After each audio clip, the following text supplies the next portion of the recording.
Dobrý deň. V tomto videu si vysvetlíme rozdiely medzi rôznymi typmi solárnych systémov.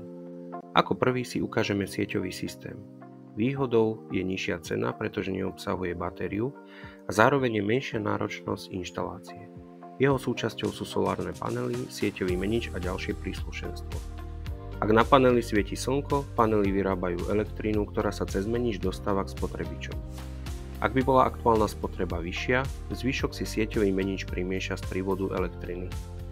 Takýto systém odporúčame zákazníkom, ktorých primárnym cieľom je úspora nákladov a rýchla návratnosť.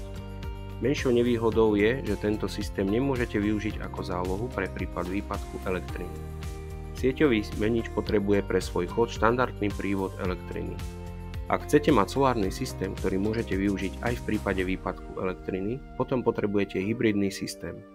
Je to sieťový systém v kombinácii s batériou. Výhodou je práve možnosť ukladania energie do batérií, z ktorých je možné energiu čerpať neskôr, alebo v prípade výpadku elektriny. Systém rovnako spolupracuje s distribučnou sieťou. Nevýhodou sú vyššie vstupné náklady práve v dôsledku batérie. Hybridný systém odporúčame zákazníkom, ktorí žijú v rodinnom dome, chcú byť sebestačnejší a pripravení aj na výpadok elektriny. Samostatná kapitola je ostrovný alebo off-grid systém.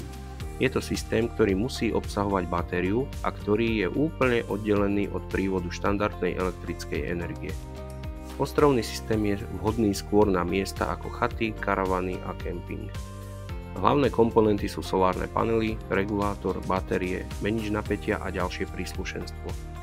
Pri ostrovnom systéme nepočítame návratnosť, pretože jeho účelom je poskytnúť energiu na mieste, kde nie je iná možnosť. Verím, že sme vám týmto videom uľahčili prehľad v systémoch.